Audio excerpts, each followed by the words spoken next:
दोस्तों स्वागत है आप सबका एक नए दिन में। जैसे कि आप सब जानते हैं मैं हूं बाली में दोस्तों। और दोस्तों ये है मेरा आखिरी दिन बाली में। आज कल सुबह मेरी फ्लाइट है सिंगापुर के लिए दोस्तों। सिंगापुर के लिए निकलेंगे, नई सीरीज शुरू करेंगे सिंगापुर की।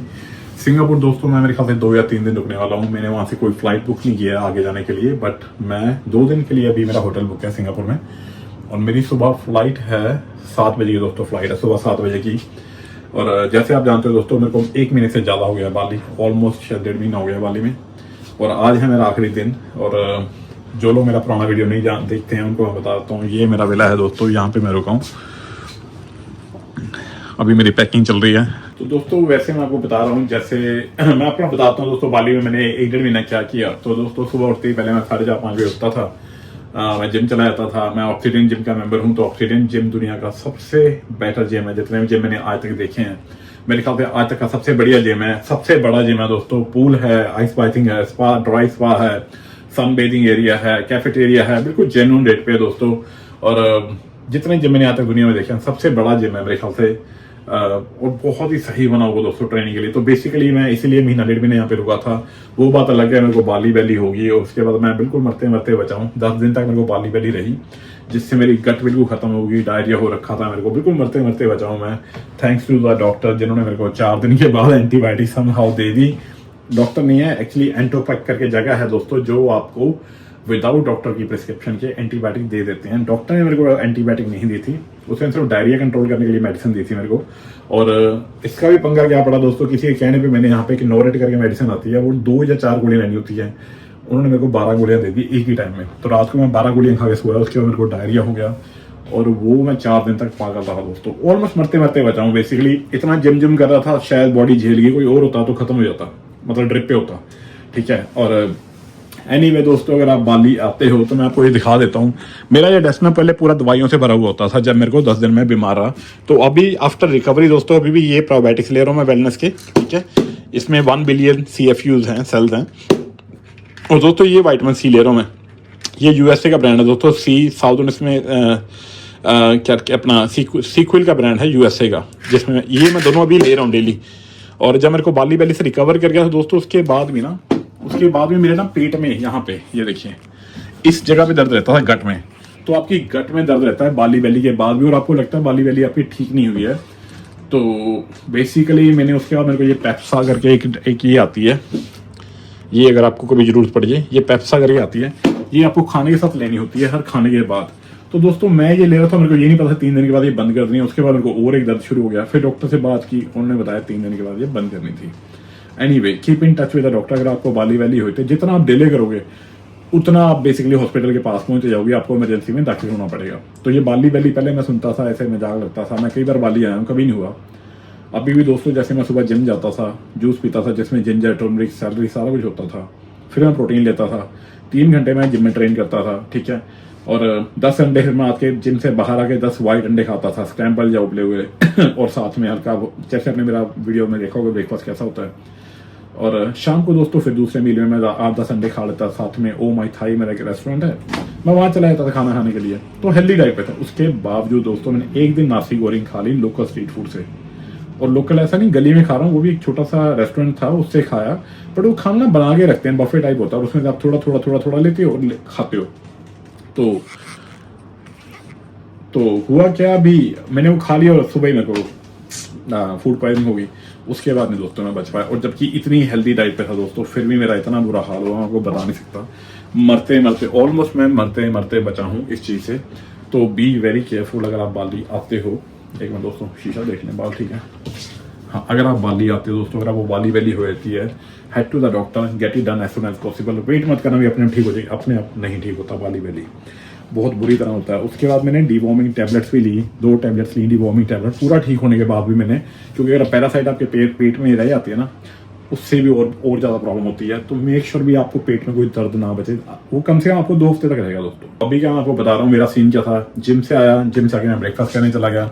फिर दोस्तों मैं प्रॉपर्टी इन्वेस्टमेंट करने की सोच रहा हूँ बाली में। उसके बाद मैं प्रॉपर्टी डीलर से मिलने जाता था। मैं कई तरह के यहाँ पे एजेंट से मिला, प्रॉपर्टी देखी, रेजिडेंशियल प्रॉपर्टी देखी रेंट के लिए, जो मैं एयरबीएनबी में डालने की सोच रहा हूँ। मैंने काफ़ी दिन मीटिंग की है दोस्तों। एक मीटिंग का शायद मैंने आपको हल्का वीडियो में एक डाल भी दिया था। मैंने एक डैन प्रसाद से एक रियल एस्टेट एजेंट आई हुई थी मीटिंग के लिए। उसने मेरे को समझाया आप कैसे लीज कर सकते हो या कैसे आप प्रॉपर्टी रख सकते हो कितने साल के लिए। बहुत लंबा चौड़ा है दोस्तों, मैं आपको वो सारी डिटेल तो नहीं दूंगा क्योंकि मैंने कई सारी मीटिंग की हैं। फिर दोस्तों मैंने एक बिजनेस खोलने के लिए, शॉप खोलने के लिए, एक बिजनेस जैसे कैफे वगैरह खोलने के लिए देख रखा है। तो दोस्तों मिनिमम इन्वेस्टमेंट है 10 बिलियन की यहाँ पे। अगर आप एज ए इन्वेस्टर आते हो बाली में, जो नया रूल है, पहले 1 बिलियन था, अब 10 बिलियन है। आप 10 बिलियन से कम एज ए इन्वेस्टर काम नहीं कर सकते। तो जो कि 1 मिलियन ऑस्ट्रेलियन डॉलर बनता है, 1 मिलियन ऑस्ट्रेलियन डॉलर 5 करोड़ से ऊपर हो गया दोस्तों, ऑलमोस्ट 5 करोड़ हो गया। तो इतना ईजी नहीं है इन्वेस्टमेंट करना, बट मैं इन्वेस्टमेंट करूंगा दोस्तों, और इसीलिए मैं यहाँ पे था। मैंने काफ़ी रिसर्च वगैरह की, अब वो सारा काम मेरा हो गया है। तो हम यहाँ से सिंगापुर निकल रहे हैं। तो सिंगापुर का सीरीज दोस्तों कल से आप शुरू करेंगे। बाकी आपको मैंने सारा आपको पूरा बाली दिखा दिया, जितना मैं देख सकता था मैंने एक्सप्लोर किया दोस्तों। जितनी अच्छी जगहें थी, क्लब्स वगैरह मैं कोशिश कर रहा था, बट मैं पहुंच नहीं पाया बाली वैली की वजह से ना। और चेंगू से ना दोस्तों क्लब बहुत दूर है। उलवाटू साइड में सवाया क्लब है दोस्तों, अगर आप जाना चाहो तो। फिन्स मेरे यहाँ से 15 मिनट है, मैंने आपको कई बार दिखा दिया। फिन्स दिखा दिया है। एटलस में पिछली बार गया था, मैंने दिखाने नहीं गया, बट मैं फिन्स जैसे ही एटलस है दोस्तों, मैं एटलस से फिन्स ज़्यादा प्रेफर करता हूँ। एटलस ना बेसिकली आप बोल सकते हो ऐसा है भी ज़्यादा फैमिली ओरिएंटेड है। अगर आपको क्लबिंग करनी है तो फिन्स मेरे ख्याल से बढ़िया है। उलवाटू में आप सवाया क्लब जा सकते हो, उबुल में भी उससे क्लब है, वहाँ जा सकते हो। तो क्लब यहाँ पे दुनिया भर के हैं, क्लबिंग के लिए फेमस भी है पूरा बाली। बट गर्मी इतनी पड़ती है चेंगू से, अगर मेरे को उलवाटू जाना ना दोस्तों, तो मेरे घर से 2-2.5 घंटे का प्रोग्राम। मैंने गलती कर दिया, मैंने चेंगू में ले रखा है। Don't by your hotel in Chengu दोस्तों, कोटा सेमनिया को रुको, उसके बाद जगह चेंज करता रहो। मैं 1.5 महीने से सिर्फ चेंगू हूँ और मैंने ऑलरेडी पे कर दिया था, तो मैं उलवाटू नहीं रह सकता जाके। मेरा वैसे ही बहुत खर्चा हो रहा है जिम के चक्कर में और बाली के चक्कर में, मेरा बहुत ही ज़्यादा खर्चा हो गया यहाँ पे। मैं अभी तक बताता हूँ, मेरा ट्रिप टोटल कॉस्ट करके मेरे को $6,000 से ऊपर तक चला गया अब तक, जो कि बहुत ही ज़्यादा कॉस्टली है दोस्तों। जो मैंने सोचा था 3-4 हज़ार में काम खत्म हो जाएगा, वो 6,000 से ऊपर चला गया मेरे ख्याल से। और उसका रीज़न सिर्फ ये है बाली वैली जो मेरे को हुआ। और बाकी दोस्तों मैं आपको बता चुका हूँ भी, मैंने स्कूटर यहाँ पे रेंट किया हुआ था, उसके मैं $5 पर डे दे रहा था, जिसका ही मतलब बनता है $250 पर डे। और मैंने 1.5 महीने में तकरीबन मेरे ख्याल से $170-80 दे दिए हैं, जो कि बनते हैं $9,000 रुपये बनते हैं अपने इंडिया के। ये मेरा विला था 15 मिलियन मतलब $1,500, 75-80 हज़ार रुपये दोस्तों। काफ़ी महंगा है, बट मेरे को सस्ता ही लग रहा है, क्योंकि बाकी होटल इससे भी महंगे हैं। इतना बड़ा विला जो मेरे को कहीं से मिल ही नहीं सकता इस रेट पे। तो विला मेरा इस रेट पे था। खाना पीना दोस्तों मेरा डेली का खर्चा था, मतलब $100 का मेरा खर्चा था मिनिमम डेली का मेरा 5,000 का खर्चा है। सुबह जूस के मेरे $10-11 लगते थे। जिम में डाइट लेता था, उसका खर्चा था। और यह भी प्री वर्कआउट प्रोटीन वगैरह तो मैंने ऐड नहीं किया वो दोस्तों। मेरी जिम की मेंबरशिप थी 15,000 की दोस्तों, मेंबरशिप थी मेरी, $300 लगी। और मेरा डेली का खाने पीने का खर्चा दोस्तों आप ये मान लो $20 का मेरा मील होता था लंच का। तो $20 का लंच और $20 का डिनर, ऑलमोस्ट कॉफ़ी के साथ $40 ये हो गए। 50, 60, 70 मतलब $70 आप लगा लो मेरा डेली का खर्चा था दोस्तों, जिसमें कि जिम की डाइट है। अगर आप जिम की डाइट वगैरह इंक्लूड नहीं करते हो तो आप चाहे $20 में भी काम चला सकते हो। या दोस्तों बाकी यहाँ पे एक जगह है पेपीटोस करके है, अगर आप बिल्कुल चीप सस्ते में ट्रिप में करना चाहते हो तो दोस्तों आप एयरबीएनबी आप कोई अपना होटल भी लो, सस्ते में लो और पेपीटोस से जाओ। पेपीटोस दोस्तों अगर आप सर्च करोगे ना, पेपीटोस एक सुपरमार्केट है, आपको सारा कुछ मिल जाएगा। बेकरी की आइटम मिल जाएंगी, कॉफी, दूध, फ्रूट सब कुछ मिल जाएगा सस्ते रेट में। तो आपका बहुत ही ट्रिप मतलब ऐसा लगा हो सकता है आपका $20 पर डे पे खर्चा निकल जाए। $20 में तो $1,000 पर डे में निकल जाए आपका, तो बहुत आराम से कर सकते हो। बट मेरा कोई ऐसा बजट ट्रिप नहीं था और मैं कुछ और तरीके से रुका था। मैं प्रॉपर्टी इन्वेस्टमेंट के हिसाब से आ रखा हूँ देखने के लिए भी मैं किसी टाइम पे बाली में इन्वेस्टमेंट करूंगा, जो कि मिनिमम मैंने आपको बता दी है $1 मिलियन की इन्वेस्टमेंट आप एज ए फॉरेनर से उससे कम नहीं कर सकते हो। तो वो मैं पार्टनरशिप में करूंगा दोस्तों यहाँ पे। वो मेरा अपना थोड़ा लॉन्ग टाइम का प्लान है जो मैं करूंगा फ्यूचर में, इसीलिए मैंने बाली में 1.5 महीना लगा दिया। बट मैं अब आगे दोस्तों सिंगापुर मेरे 2-3 दिन का ट्रिप है, उसके बाद शायद मैं मलेशिया जाऊंगा। वो आप देखते रहो दोस्तों, वीडियो आपको आगे आते रहेंगे। मलेशिया से आगे मेरे को पता नहीं, मैं कंबोडिया जाऊंगा, लाओस जाऊंगा या वियतनाम जाऊंगा, वो आगे पता चलेगा। फिलहाल आप चलते हैं यहाँ से ब्रेकफास्ट करने के लिए। और ब्रेकफास्ट करके दोस्तों मेरी एक डीलर के साथ और मीटिंग है, वो मैं आपको दिखाने वाला नहीं हूँ, बस मैं आपको बता रहा हूँ। ये वीडियो मैं कल सुबह कंटिन्यू करूंगा जब मेरी फ्लाइट के लिए मैं सुबह निकलूंगा। मोस्ट प्रोबेबली सुबह आप कंटिन्यू करेंगे ये वीडियो आगे से। अभी मैं फिलहाल ब्रेकफास्ट करके दोस्तों मैं जाऊँगा प्रॉपर्टी डीलर के पास। उसके बाद मैं थोड़ा सा पैकिंग करूँगा, काम खत्म करूँगा, रिलैक्स करके 6-7 बजे सो जाऊँगा। और कुछ और हुआ तो मैं बताऊंगा जरूर आपको, वरना ये वीडियो करेंगे आप सुबह कंटिन्यू जब हम अपने निकलेंगे एयरपोर्ट के लिए सिंगापुर का। आपको मैं प्रोसीजर बताऊंगा, वहां से हम सिम कार्ड लेते हैं या कैश वगैरह जो भी लेते हैं, तो वो हम सुबह बात करते हैं।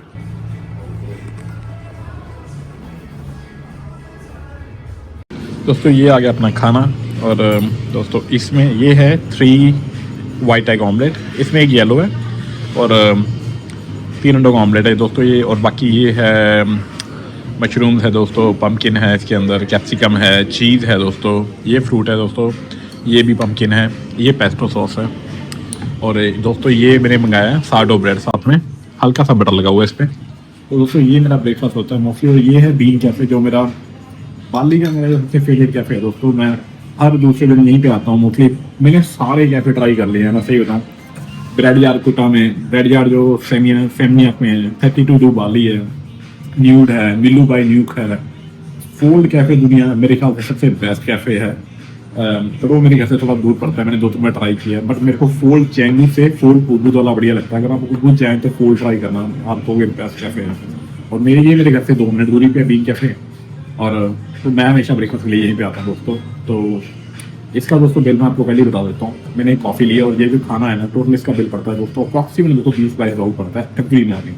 गुड मॉर्निंग दोस्तों, रेडी हो गए हैं जाने के लिए। सुबह हो गई है, सुबह के बज गए हैं 3, एयरपोर्ट जाने के लिए तैयार हो गए हैं। ये जो आवाज़ आई थी ये थी मेरी टैक्सी की, टैक्सी बुला ली है। सुबह के मेरे ख्याल से बजे हैं दोस्तों 3 साढ़े 3 बजे हैं। 2 बजे मैं उठा था एयरपोर्ट जाने के लिए और टाइम आ गया है बाली को अलविदा करने का।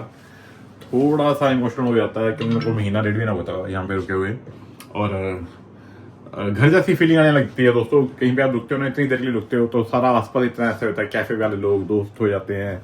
ये विला के जो ओनर हैं 3-4 लोग हैं, वो भी चारों मेरे दोस्त हैं। आसपास जो लोग रहते हैं वो भी 2-3 महीने से रुके हैं कई लोग, और जिम में दोस्ती हो गई थी। तो ना ऐसा घर जैसी फीलिंग बन जाती है, जैसे पता नहीं आप कितने सालों से रह रहे होते हो। तो जाते टाइम सब कल मिलने आए थे तो बड़े इमोशनल हो रहे थे, आज तू जा रहा है। तो मैंने कहा कोई बात नहीं, मैं अभी इन्वेस्टमेंट करने के लिए शायद दोबारा वापस आऊँगा, तो मिलते हैं। तो एनीवे दोस्तों, ये है मेरा लगेज, सामान सारा पैक कर लिया है। शॉपिंग कर ली थी, बड़ी मुश्किल से सामान फिट हुआ है। 25 किलो का लगेज है मेरा और 7 किलो से ऊपर मेरा कैबिन बैग हो रखा है। अब निकलते हैं यहाँ से एयरपोर्ट के लिए। 1 घंटे की दोस्तों ड्राइव है, 7 बजे मेरी फ्लाइट है, 3:30 बजे हैं, शायद 4:30 बजे तक पहुँच जाऊँगा। बाकी टैक्सी में बैठ के बात करते हैं, निकलते हैं दोस्तों एयरपोर्ट के लिए और चलते हैं सिंगापुर। दोस्तों टैक्सी आ गई थी, एयरपोर्ट जा रहे हैं। मेरे ख्याल से 40-50 मिनट का रास्ता है। 4:30 बजे तक दोस्तों मैं मेरे ख्याल से एयरपोर्ट पहुंच जाऊंगा। 7 बजे की फ्लाइट है। सो बाकी वाली का ट्रैफिक है, होप तो क्या होता है। बारिश हो रही है दोस्तों बाहर, और अभी मेरी आंखें थोड़ी सी बंद हो रही हैं, नींद आ रही है क्योंकि 2 बजे उठ गया था और 10 बजे सोया था, तो 4 ही घंटे सोया हूँ।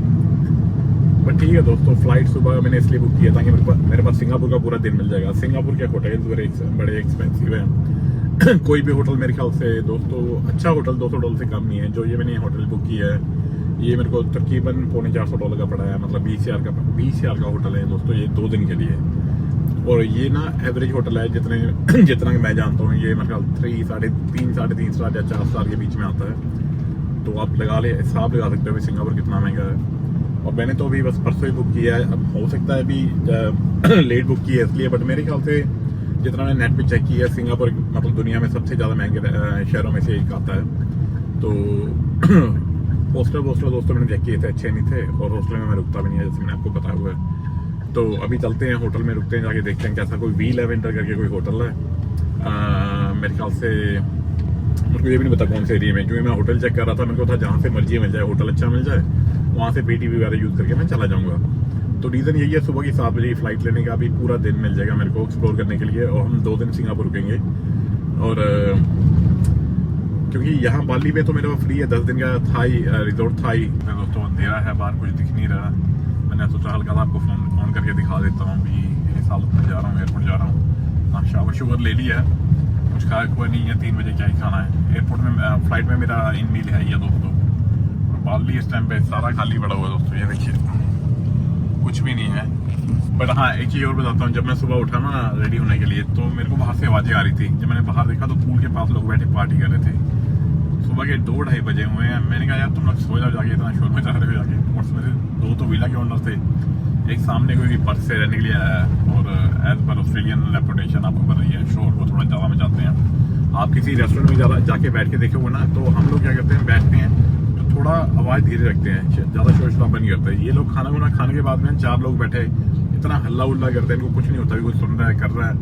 और हाँ, मैं अपना एक्सपीरियंस ही बता रहा हूँ। 3 दिन पहले मैं इंडियन रेस्टोरेंट में बैठा हुआ था और खाना खा रहे थे, और सब लोग क्वाइटली अपना खाना खा रहे हैं। ये 4 लोग बैठे हुए हैं, चिल्ला रहे हैं, कर रहे हैं। खाना खत्म हो गया इनका, बैठे हैं वहाँ पे सॉफ्ट ड्रिंक लेके, कोई इनको मतलब पूरी अब्यूजिव लैंग्वेज यूज़ कर रहे हैं। तेरुंग ये डैम भी मतलब कोई सप्लाई कर रहा है, सब लोग उनकी तरफ दे रहे थे बट इनको कोई ध्यान नहीं होता और कहने के लिए फिर सब लोग मतलब ये बोलते हैं दूसरे लोग बुरे हैं ऐसे हैं, बट मेरे ख्याल से ऑस्ट्रेलियन कल्चर है ही थोड़ा ऐसा ऐसा है तेरुंग ये डैम और थिंग्स। मैं ऑस्ट्रेलिया में खुद दोस्तों इतने सालों से रह रहा हूँ तो मेरे को ज़्यादा पता ही है इनके बारे में। एनीवे क्या बुराई करनी किसी की, निकलते हैं दोस्तों सिंगापुर के लिए। दोस्तों सिंगापुर के बारे में बताता हूँ, दुनिया में सबसे क्लीनेस्ट सिटी के नाम पे सिंगापुर को जाना जाता है और उसमें थोड़े रूल्स वगैरह भी काफ़ी स्ट्रिक्ट हैं। आप च्युइंगम तक कहीं पे ऐसे मतलब च्यू करके फेंक नहीं सकते, आपको फाइन दे सकते हैं वो। एयरपोर्ट आपको पता ही है दोस्तों, चेंगी एयरपोर्ट दुनिया के one of the most beautiful airports में आता है। और दोस्तों जिनको नहीं पता, जिनको आपको बता दूँ, सिंगापुर का पासपोर्ट दुनिया में सबसे स्ट्रॉन्गेस्ट पासपोर्ट है दोस्तों। It's not America, it's not UK दोस्तों, सिंगापुर का पासपोर्ट, छोटी सी कंट्री है दोस्तों, दुनिया का सबसे स्ट्रॉन्गेस्ट पासपोर्ट जो है वो सिंगापुर का है दोस्तों। और आपको मैं बताऊंगा, अगर आप इसकी हिस्ट्री चेक करोगे ना 1950 में दोस्तों यहाँ पे इतनी भूखमरी वगैरह थी ना, आप सर्च करके देखो आपको भी फोटो दिखेगी।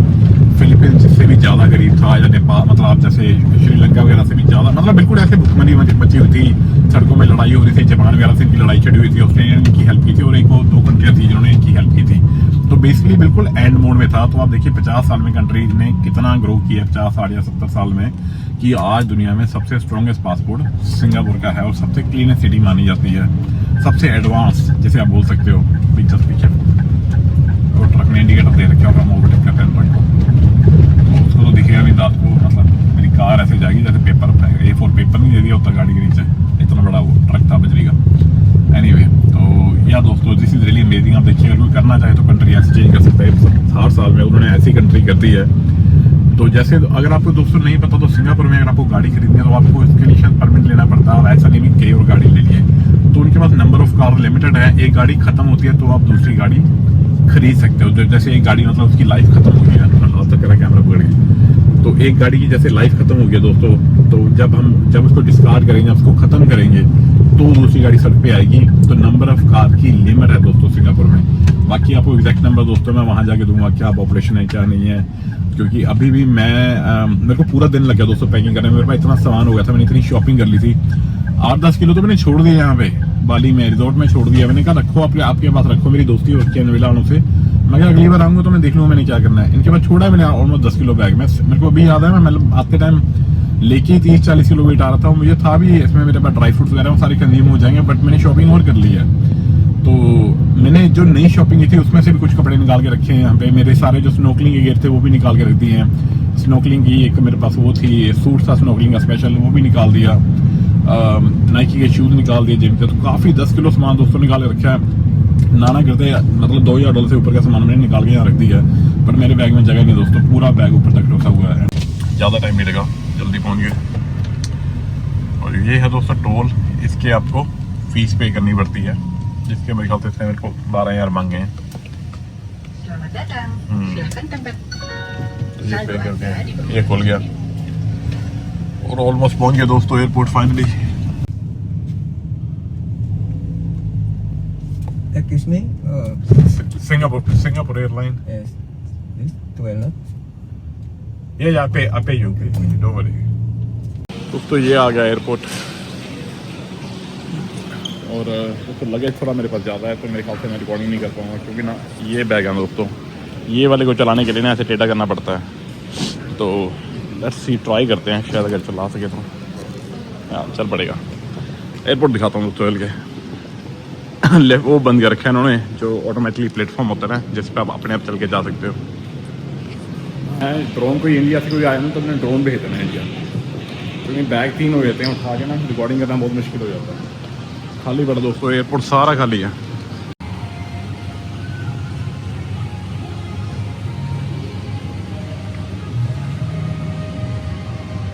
अपनी जो फ्लाइट है वो है C1 to C9 से है दोस्तों, सिंगापुर की, सिंगापुर एयरलाइन है। C1 C9 कहाँ पड़ेगा, चल के ढूंढते हैं।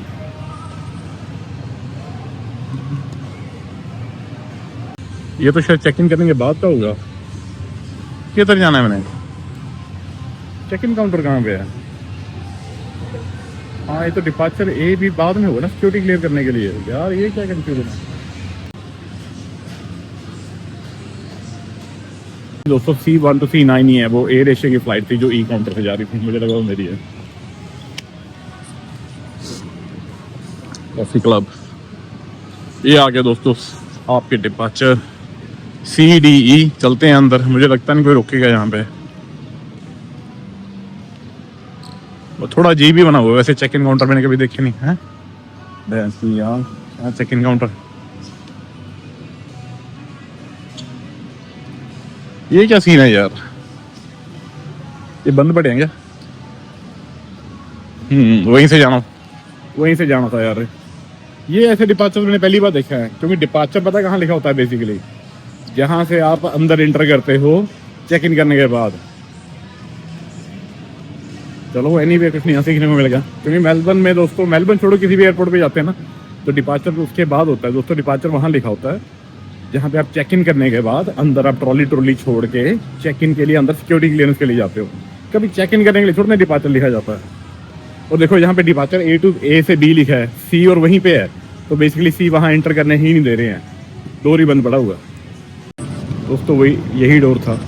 ये आ गया B, हमें जाना है C पे, वो सामने C है।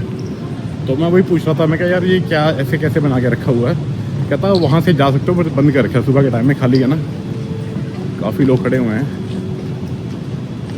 ठीक है, लाइन लगी हुई है मेरे काउंटर के लिए। हाँ मेरे काउंटर की लाइन लगी हुई है दोस्तों सिंगापुर जाने के लिए। ये देखिए दोस्तों क्रू ही खुद अभी आ रहा है जिन्होंने चेक इन करवाना है। मेरे पीछे आ रहे हैं, देखिए मैं कैमरा नहीं करूँगा उनकी तरफ, ये मेरे पीछे आ रहा है बेसिकली। तो ये खुद ही अब आ रहे हैं जिन्होंने चेक इन करना है। लोग लगाए खड़े हुए हैं, इन्होंने काउंटर ही नहीं खोला है। तो काउंटर बेसिकली 3 घंटे पहले ओपन हो जाता है और मतलब पौने 3 घंटे से कम बचे हैं चेक इन होने में। और ये क्रू ये लोग अब जा रहे हैं चेक इन ओपन करने के लिए। तो इमिग्रेशन का साइन ही नहीं बना रखा है इन लोगों ने ना, बहुत छोटा सा लगा रखा है। ये देखिए सामने ना बहुत छोटा सा इमिग्रेशन का साइन लगा हुआ है। मैंने पहले भी रिकॉर्ड किया था, रिकॉर्डिंग बंद हो रखी थी। ये देखिए इमिग्रेशन का साइन छोटा सा लगा हुआ है, और कोई इमिग्रेशन का साइन नहीं है। बाहर डिपार्चर का इतना बड़ा साइन लगा रखा था। तो एक बार मैं पानी की बॉटल खाली कर दूँ एक बार चल के, क्योंकि पानी लाउड नहीं है।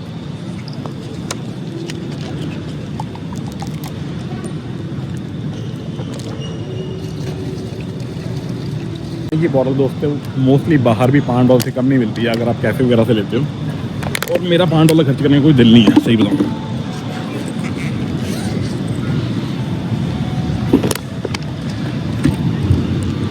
ये गई पानी की बोतल बैग के अंदर। लेट्स गो दोस्तों, चलते हैं इमिग्रेशन की तरफ। एक बैग ये है, एक मेरे पास क्या है वो ड्रोन का बैग है। Let's go. देखो क्या आराम से लेटा हुआ है, नारियल पानी लेके। Win a trip to Bali, spend 1 million IDR and win। शान देखो भाई, कल स्वैप देखने वाला भाई की चप्पल देखो भाई के, दांत देखो, कोकोनट वाटर देखो, सही है ना। Oud in this one? This is fruity. The new one, the new one Versace is the Najin. Yeah. It's the fruity. Oh, it's a fruity one. Okay, which one is? But they do have wood or no? Wood essence. That's wood essence, yeah. I want to try this one. The smell, I don't like it, sir. The very You don't like it? You don't like it? very strong. Correct? No, this is not exactly wood. They mix together. No. If you, दोस्तों ये बर्बरी है। Pine tree wood and then cypress oil together. Yeah, this is smooth. This is smooth. I only ate from this one, so I know the ingredient, but the other one, I'm sorry. How much for this one? For this one we have right now the 50 milli size and 2 million 30. $200, yeah? Yes. दोस्तों वहाँ से निकला है। Perfume वगैरह यहाँ पे बहुत ही costly है। मेलबर्न में तो थोड़े सस्ते मिल जाते हैं, $200 का दे रही थी, और यही परफ्यूम मेरे को मेलबर्न में $140 का मिल रहा है, $7 एक्स्ट्रा है। जैसे कि मैंने आपको बताया था, कैप ले रहा था मैं, वो जो कैप मैंने ऑस्ट्रेलिया से लेके पहनी थी वो $30 की थी, यहाँ पे ये $80 की दे रहे हैं। तो थोड़ा ज़्यादा महंगा। सिंगापुर लेने की कोशिश करेंगे। मेरे को एक परफ्यूम और चाहिए। खाली एयरपोर्ट मैंने बड़े ही दिनों बाद देखा है, वरना तो ऐसे बाली में तो अभी मैं बाली तो वरना इतना बिजी होता ना दोस्तों, पैर रखने की जगह नहीं होती। कॉफ़ी मशीन देखते हैं, इनके बाद लाम और दो कोई मशीन हुई तो कॉफ़ी इन्हीं से पियेंगे वैसे। दोस्तों मैंने ली है, एक लिया ट्रफल मशरूम लिया दोस्तों, $9 का, 90 मतलब $9, 9,000 का मतलब 90,000 का मतलब $9 का। और दोस्तों टोटल मैंने ऑलमोस्ट 14,800 क्या कर रहा हूँ, 14,800 मतलब $15 पे किए हैं। $6 की कॉफ़ी थी और $9 का ये है, तो $15 पे किए। और हमें सिटिंग के लिए दोस्तों उन्होंने वो जगह दे दिया, मैं वहाँ बैठ सकता हूँ। दोस्तों वो रहा अपना सिंगापुर एयरलाइन का प्लेन। दोस्तों जितना बड़ा प्लेन होता है ना, मेरे को उतना ही सेफ फील होता है। वो जो छोटे छोटे प्लेन नहीं होते, एयरबस हो गया अपना एयरबस हो गया, A320 हो गया, एक ना बोइंग 737 करके जिसमें मैं चिंतामणि गया था बैंकॉक से। भाई वो प्लेन तो ऐसा हिलता हिलता गया था, पूछो मत। लो दोस्तों, बोर्डिंग हो गई है शुरू। बोर्डिंग कर ली है, चलते हैं अंदर प्लेन के। तो निकला हुआ बढ़िया था, सुबह के 7 बजे। धूप देखो दोस्तों, बिजनेस क्लास चलेंगे। बिजनेस क्लास में सिंगापुर की बिजनेस क्लास इतनी अच्छी होती है हम लोग, तो सीट्स देखने वाली होती हैं। One of the top 5 airline में आती है सिंगापुर एयरलाइन।